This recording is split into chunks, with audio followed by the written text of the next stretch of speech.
তোমরা অনেকেই যারা বাড়ির বাইরে থাকো, কাজের ক্ষেত্রে, পড়াশোনার ক্ষেত্রে, হস্টেলে থাকো কিংবা একা থাকো যেখানে রান্না করার ব্যবস্থা নেই, সেই ক্ষেত্রে তোমাদের মনে হয় তোমরা তো ভালো খাবার খাচ্ছ না, সারাক্ষণ বাইরের খাবার খাচ্ছ, কি করে শরীর ভালো থাকবে? এর মধ্যে তোমরা ডায়েটিংই বা কি করে করবে? আমারও আজকের দিনে ঠিক তোমাদের মতো অবস্থা হয়েছে। বাড়িতে একটা রেনোভেশন চলছে, যেখানে কিচেনটাকে পুরোটা পরিবর্তন করা হচ্ছে। আর দেখতেই পাচ্ছ কোনো রান্নাঘরও নেই, তাই রান্নাও নেই। এই অবস্থাতে 7 দিন আমি কি কি খেলাম আর কিভাবে খেলাম সেটা দেখাচ্ছি, যাতে তোমাদের একটা ধারণা হয় বাইরের খাবার খেয়েও ঠিকঠাক থাকা যায়। তাই যাদের রান্না করার সুবিধা নেই বা রান্না করার ইচ্ছেও নেই, তারাও বাইরের খাবার খেয়ে দিব্যি নিজের ওজনটা কমাতে পারবে। Welcome to good life with Sukanya. আমি লাইফস্টাইল কারেকশন কোচ।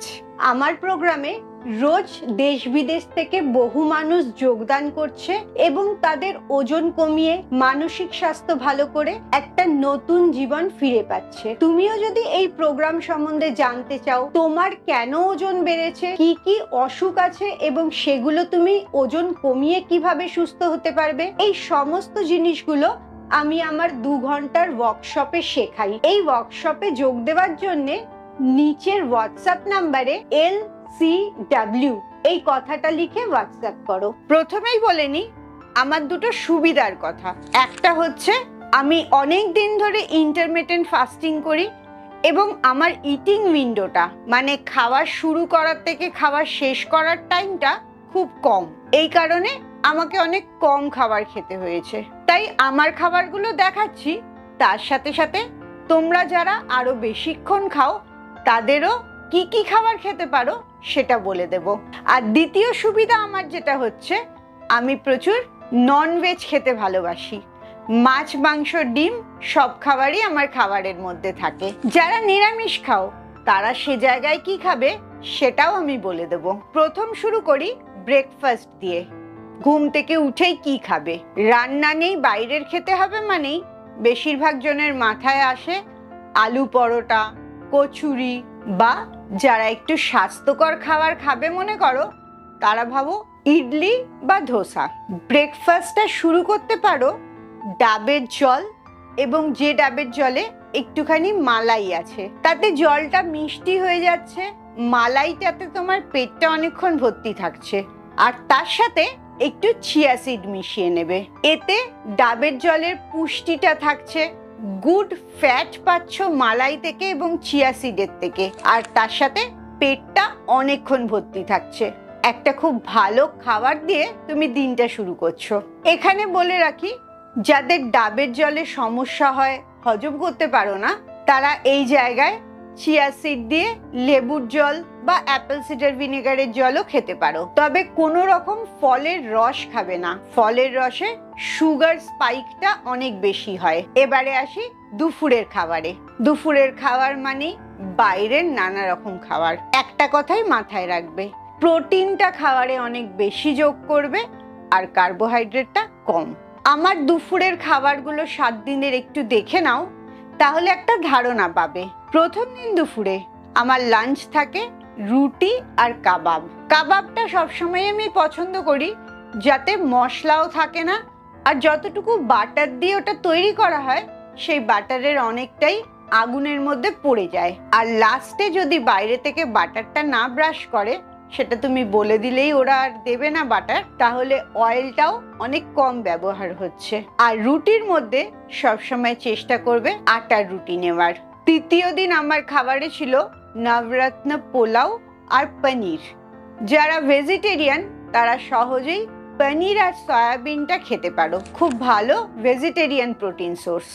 তার সাথে নবরত্ন কোরমা আমার যেহেতু ছিল, কিছু ভেজিটেবলসও আমি পেয়েছিলাম। 3 নম্বর দিনের খাবারেও দেখো প্রোটিনের ভাগটাই অনেকটা বেশি, রুটিটা কম, মাংস, পনির এগুলো বেশি থাকছে।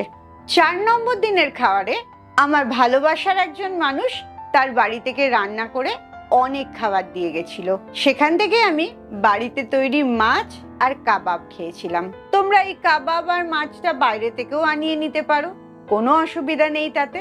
5 নম্বর দিনেও আমি খেয়েছি রুটি, ডিমের কারি আর কাবাব। এর সাথে অবশ্যই যোগ করবে কাঁচা পেঁয়াজ, শসা আর টমেটো, যেটার জন্য রান্নাও করতে হবে না, অথচ এই 3টে থেকে ভালো পরিমাণে ফাইবার পাবে। 6 নম্বর দিনে ফ্রিজে অনেক কটা জিনিস থেকে গেছিল, তাই সব কটাই অল্প অল্প করে নিয়েছি, ভাত, রুটি, মাছ এবং কাবাব। তবে তোমরা চেষ্টা করবে ভাত বা রুটি যে কোনো একটাই খেতে। দুটো একসাথে খেলে সব মিলিয়ে কার্বোহাইড্রেটটা অনেক বেশি হয়ে যাবে। 7 নম্বর দিনেও তাই হয়েছে, অনেক কটা জিনিস ফ্রিজে থেকে গেছিল, তাই ডিম আর চিকেন কাবাব দুটোই খেয়েছি। তোমরা তোমাদের পছন্দ মতো জিনিস অর্ডার করে খেতে পারো, তবে লক্ষ্য রাখবে খাবারের মধ্যে প্রোটিনটা বেশি আর কার্বোহাইড্রেটটা কম রাখতে। খাওয়ার মাঝে কখনো যদি তোমার খিদে পেয়ে যায় তাহলে চেষ্টা করবে জল খেতে বা কোনো রকম সিজনাল গোটা ফল খেতে, কিংবা নাটস অ্যান্ড সিডসও এক মুঠো খেতে পারো। সব সময় বাইরের ভাজা খাবার, মশলাদার খাবার এড়িয়ে চলবে। এই ক্ষেত্রে চাইনিজ খাবারটাও অনেক ভালো অপশন, সেখানেও অনেক কম মশলা ব্যবহার হয়। এই 7 দিন আমি এর সাথে সাথে সুগার ডিটক্সও করেছিলাম, তাই কোনো রকম চিনির জিনিস খাইনি। শুধু চিনি না, গুড়, মধু এই ধরনের কিছুই খাইনি। এটাও খুব ভালো জিনিস, একদিকে তুমি যখন বাইরের খাবার খাচ্ছ, অন্যদিকে তুমি চিনিটা বন্ধ করে দিলে, কার্বোহাইড্রেটটা অনেক কম করে দিলে, স্বাভাবিকভাবেই তোমার খাওয়াটা অনেক বেশি ভালো হয়ে যাচ্ছে। এবারে আসি বিকেলের খাবারে, যেখানে বেশিরভাগ মানুষই সবচেয়ে খারাপ খাবারটা খাও, কারণ বিকেল থেকেই সব রাস্তার ধারের খাবার দোকানগুলো খুলে যায় এবং তোমার ইচ্ছে করে ফুচকা খেতে, রোল খেতে, কচুরি, সিঙ্গারা, মোমো, আরো কত রকমের লোভনীয় খাবার খেতে ইচ্ছে করে। কিন্তু এই খাবারগুলো কোনোটাই যেহেতু শরীরের জন্য ভালো না, আর বিকেলের পর থেকে আমাদের হজম ক্ষমতাটাও দুর্বল হতে থাকে, তাই জন্য তুমি পছন্দ করবে ঘুগনি বা পপকর্ন, কাবাবটাও হতে পারে, ছোলা বাদাম মাখা বা ডিম সেদ্ধ। এই ধরনের খাবারগুলো খেলে তোমার খিদেও মিটবে আর ওই বাইরের বাজে খাবারের ভয়টাও থাকবে না। এবারে আসি রাত্রের ডিনারে। ডিনারটাও একইভাবে লাঞ্চের মতনই খাবার খাবে, তবে একটা জিনিস সব সময় চেষ্টা করবে ডিনারে ভাত বা রুটি খাওয়াটা বন্ধ করে দিতে এবং পরিমাণটা অনেক কম খেতে। এর সাথে সাথে আমি যেরকম কয়েকটা অভ্যেস তৈরি করেছি তুমিও করতে পারো।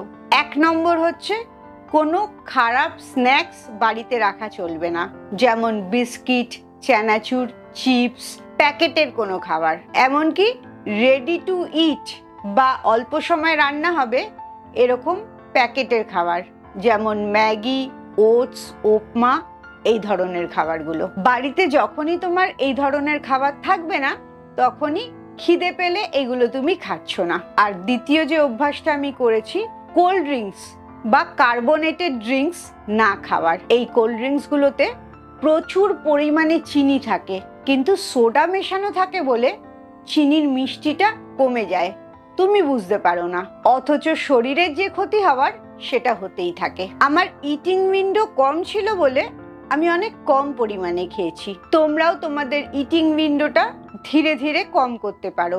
এর জন্য ইন্টারমিটেন্ট ফাস্টিং এর আমার একটা গোটা প্লে লিস্ট আছে, যে ভিডিওগুলো দেখে তুমি ইন্টারমিটেন্ট ফাস্টিং এর সব প্রশ্নের উত্তর পেয়ে যাবে।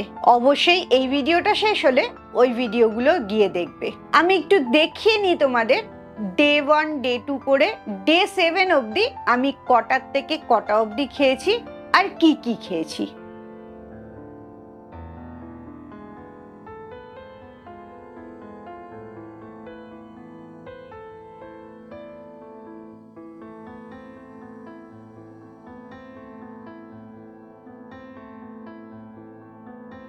এই সমস্ত খাবারটাই আমার ব্যক্তিগত পছন্দে আমি খেয়েছি এবং আশেপাশে যা পেয়েছি, ঘরের যা অবস্থা আমার, সেই অবস্থাটাকে মাথায় রেখে খেতে হয়েছে। কারণ সব সময় ঘরের মধ্যে প্রচুর ধুলোবালি উঠছে, ভাঙাচোরার কাজ চলছে এবং আমার যেহেতু রান্নাঘর নেই, একটা ঘর শুধু আমাকে দেওয়া হয়েছে, আমি কিছুই জোগাড় করতে পারিনি। তাই জন্য দেখতে পাবে ভেজিটেবলস আমি খুব কম খেয়েছি, সেটা আমার অসুবিধাকর পরিস্থিতির জন্য। তবে তোমরা টমেটো, শসা, পেঁয়াজ এটা সবসময় খাওয়ার চেষ্টা করবে, এতে তোমার পেটটাও বেশি ভরবে আর ফাইবারটাও অনেক বেশি পাবে। আর একটা জিনিস লক্ষ্য করো, আমি সবসময় সিজনাল আর লোকাল ফল খাই। যখন জামরুল ওঠে জামরুল, গোলাপ জাম, তরমুজ, 1-2 দিন কলা বা আপেলও খেয়েছি। এই 7 দিনের খাবারের ছবি, খাবারের টাইমিং এবং আমার রান্নাঘরের অবস্থা এই সব কটাই ফেসবুক এবং ইউটিউবে আমি অলরেডি পোস্ট করেছি। এই সময়টা তোমরা অনেকেই দেখে মনে করবে এত কম সময় খেতে পারবো না, শরীর খারাপ হয়ে যাবে, গ্যাস্ট্রিকের প্রবলেম বেড়ে যাবে। প্রথম যেটা বলবো, কেউই এই সময়টা ধরে খাবে না। এটা আমার খাবার সময়, তোমাদের খাবার সময়টা তোমরা ঠিক করবে। আর আমি যেহেতু ধীরে ধীরে বহুদিন ধরে এই সময়টা কম করেছি, তাই আমার গ্যাস্ট্রিকের প্রবলেমও হয় না, অ্যাসিডিটির প্রবলেমও হয় না, এনার্জি কমও লাগে না। পুরোটাই ব্যক্তিগত পছন্দ। তোমার যে সময়টা মনে হবে ঠিকঠাক, যতবার মনে হবে খাওয়াটা ঠিকঠাক, সেটা তুমি ফলো করবে। এই খাওয়ার সময় এবং রুটিনটা আমার আজকের পরিস্থিতি অনুযায়ী আমি 7 দিন মেনটেন করেছি। তোমাদেরকে একটা ধারণা দিলাম যাতে তোমরাও বাইরের খাবার খেয়েও সুস্থ থাকতে পারো, ভালো খাবার খেতে পারো। খুব ভালো থাকো, মানসিক আর শারীরিকভাবে একদম সুস্থ থাকো। আবার পরের ভিডিওতে তোমাদের সাথে দেখা হবে।